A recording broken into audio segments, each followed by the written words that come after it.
So yun guys. Ayan, natapos na yung ating pagsasahig. Napakuha na guys, oh. Ayan. So napakaganda talaga. Para din siyang plywood pag nalatag yung kawayan ng tamang paglalatag guys. Ayan, oh. So patutuyuin lang natin tong ating nilagay na stick wheel para malihan na siya. So ganyan na diskarte guys, oh. So may nagtatanong kasi guys kung paano daw ang diskarte para hindi mabasag yung pagpapako sa kawayan pag nagsahig. So kagaya nito guys, oh. Pamakuan kasi nito kawayan lang din. Siyempre malutong yan. So ang tamang diskarte niyan guys, siyempre unang-una dapat may barina ka para sa sahig. Ayan, babarinahan mo. So paano naman yung sa ilalim? Kasi hindi mo naman pwedeng itagos yung pagbarina mo kasi luluag na masyado. So ganito ang diskarte niyo guys pag nagpako ka na. Siyempre pamakuan mo sa kawayan lang din, malutong yan. So ganyan yan guys, oh. Huwag mong isisentro, ano ba, dito nagsimula ka dito, huwag mong isisentro na sunod-sunod siya.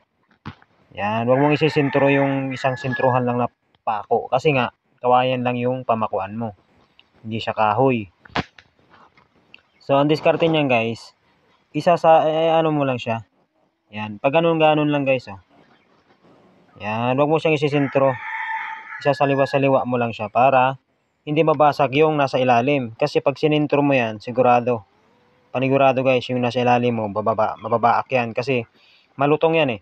Pag nasugatan kasi yan ng isa guys, tapos sinundan mo pa, mag-ano na yan, lulutong na yan. So pag nabiak yan, tuloy-tuloy yan. Kaya ang diskarte niyan guys, para hindi siya mabiak, pag dito ka nag-umpisa, dito mo naman, yan. Isasaliwa-saliwa mo lang, yan. O, di ba? Ganyan ang diskarte niyan guys, oh. Yan, lahat niyan guys, ganyan yan.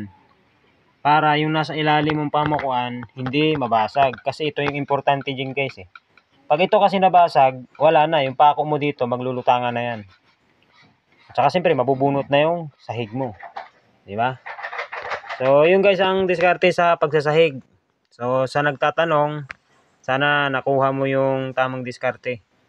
Yan. Sa kawayan lang naman to guys. Kasi pag kahoy naman yung pamakuan mo, siyempre matibay naman yung kahoy kaysa sa kawayan eh. So kahit isentro mo yan, pwede yan. Walang problema sa kahoy. Pero sa kawayan kasi, malutong kasi to guys eh. Kaya para hindi mabasag, gawa natin ng paraan. Di ba? So yun guys, sana may natutunan kayo sa aking pagsasahig ng kawayan at yung tamang paraan para hindi mabasag sa pagpinakuan na natin. So guys, abangan nyo at itatakid na natin to sa ating folding table. Ayan guys, oh. Nakaporma na yan.